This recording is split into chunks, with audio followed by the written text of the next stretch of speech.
आकाश बालकृष्ण जी भोपाल से। गुरुदेव, आपके चरणों में कोटि कोटि प्रणाम। महर्षि, मैं लगभग 2 सालों से आपका सत्संग एकांतिक वार्तालाप सुन रहा हूँ, आपके बताए हुए मार्ग पर चलने का प्रयास कर रहा हूँ। महाराज जी, 29 अगस्त को एक मैंने वीडियो देखा जिसमें आप उपदेश कर रहे हैं कि काम वासना और समस्त द्वंद्वों को शांत करने के लिए रामबाण आपने श्लोक बताया था, जिसे मैंने आपकी आज्ञा अनुसार कंठस्थ कर लिया और जब भी मौका मिलता है चलते फिरते इस श्लोक का जप करता रहता हूँ। ऐसा करते 1 महीना हो गया, श्री जी कृपा से बहुत शांति भी मिल रही है। वो तो नहीं तो सदानंदम वृंदावन नवलता मंदिर वरेशो वंदे कंदर पुन मदलति कला कौतुक रसम किशोरम तज्जीवति युगलमति घोरम मम भौम ज्वलज्ज्वालम सीते सुपदम करंदे। 1 महीने से बहुत शांत। हाँ वो, और अब अपने तो यहाँ हो गई चर्चा, अब इसको गुप्त रखना और अंदर ही अंदर आप देख लेना। मतलब ये केवल एक ही विषय पर नहीं है, ये हर विषय की शांति प्रदान करने वाला। ज्वलत ज्वालम सीते सुपदम करंदे शमयतु, संसार भय का नाश कर देगा ये श्लोक, संसार भय का। पर बड़े प्रवीण हो, बड़ी कृपा है भगवान की जो आपने फौरन पकड़ लिया और कंठस्थ कर लिया। श्रोता सोई परम सुजान सुनत चित रति करे। श्रोता वही सुजान है जो औषधि बताएगी, फटाक से पकड़ा और उसको शुरू कर दिया। सुनते तो लाखों लोग हैं लेकिन पकड़ कोई बिरला ही पाता है।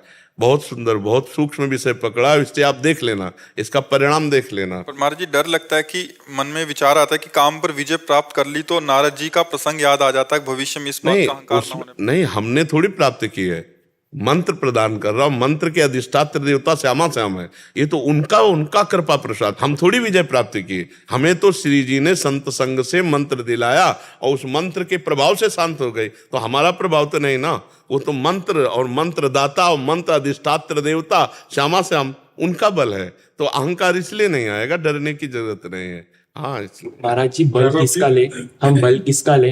ये जैसे मैंने भी मंत्र सुना था, मुझे भी इस औषधि की जरूरत है, मैं आपके पास आया भी हूँ। किसका बल लें? जैसे सुना है आपसे कि 84 अंदर चलाते रहो सब हो जाएगा।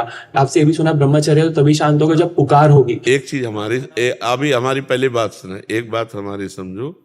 बुखार, चिकनगुनिया, अगर बुखार शब्द में देखो तो कितने क्वालिटी के बुखार होते हैं ना, अलग अलग बुखार होते हैं ना। बुखार में भी कई तरह के होते हैं, एक ही बुखार थोड़ी होता है, कई तरह के बुखार होते हैं। तो अब एक को टेबलेट सूट कर गया, दूसरे को इंजेक्शन सूट कर गया, तीसरे को भर्ती करना पड़ा।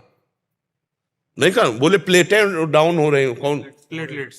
अब कह दो कि यार उसको तो टेबलेट दिया और एक को इंजेक्शन लगा के भेज दिया, हमको भर्ती कर रहे। सीरियस मैटर है, अलग अलग साधक का अलग अलग है। अब जैसे तुम्हारी रुचि हो चतुरासी जी में, चतुरासी जी से काम हो जाएगा। बहुजल निधि को नाव, काम पावक को पानी। तुम्हारी रुचि कि अब तो हम सर्वस्व राधा नाम मानते हैं, उससे भी हो जाएगा। तुम्हारा है कि अब हम ब्रह्मचर्य धारण करके भगवान नाम जप, उससे भी हो जाएगा। ये पर हमारे इंजेक्शन है, ये हमारे टेबलेट है। अब किसको कौन फिट होता है, अब उसमें झगड़ा थोड़ी करना है कि उनको टेबलेट क्यों दे दिया, उनको इंजेक्शन क्यों लगा दिया, हमारा ऑपरेशन क्यों होगा। सीरियस मैटर है, काम कोई साधारण थोड़ी, बड़ा शत्रु है। अब हमारी जहां रुचि हो जाए उससे हम अपने काम का समन करें। उसमें देखो सत्संग क्या है, मेडिकल स्टोर है। लेकिन पर्सनल जैसे इन्होंने स्वीकृति ले ली, अब ये स्वीकृति सत्संग से लिया मंत्र, लेकिन अब स्वीकृति जो हो गई, अब ये डायरेक्ट हो गई। अब ये नहीं कह सकते कि आप बिना गुरु के कैसे जप रहे हैं, क्योंकि वो डायरेक्ट हो गई। ऐसे ही मेडिकल स्टोर में हम दवा तब लें जब डॉक्टर से स्वीकृति ले लें। दवाएं तो सब काम की है, लेकिन उल्टा भी हो सकती है हमारे लिए। तो हम ऐसे, जैसे सत्संग में सुना कि भाई कृष्णाय वासुदेवाय हरे परमात्मने प्रणत क्लेशनाथ, तो महाराज जी हम इसके लिए करते हैं स्वीकृति। हाँ बढ़िया, वो चल गया, वो उसमें चल जाएगा। तो ऐसे तुम चतुरासी जी, राधा नाम, जो आपको प्रिय हो, सब भगवत औषधि हैं इस भवरोग को मिटाने के लिए, सब हैं। कोई राम नाम में प्रीति करता है, कोई शिव नाम में प्रीति करता है, कोई भगवती के नाम में प्रीति करता है, सब वही औषधि हैं। तो आप बताओ आपको कौन पसंद औषधि है? आज मुझे तो बस आपकी आज्ञा, मैं आपके पास आया था, आपने बोलते छूट ऐसे बोले थे, पर मैंने उसके बाद 1-1.5 महीना का ब्रह्मचर्य भी आया, फिर मैंने आपका द्रोह कर दी। इतना आपका कीमती समय पूरा, मतलब फिर द्रोह हो गया आपका। मुझे तो बस आपकी गुरु आगे पालन कर रहा है, आप जो कह दो उसको पकड़ लूंगा। मैं मंत्र बोलने वाला तो पर लगा कि कहीं उधर आश्रय में कमी ना हो जाए, पुकार में या श्री जी में। तो मुझे मतलब नहीं, नाम जप करो, नाम जप करो और थोड़ी देर दंड बैठक मारो। दंड बैठक मारते हो? अभी थोड़े दिन से जिम चालू किया जब से आपके पास। हाँ, थोड़ी देर मतलब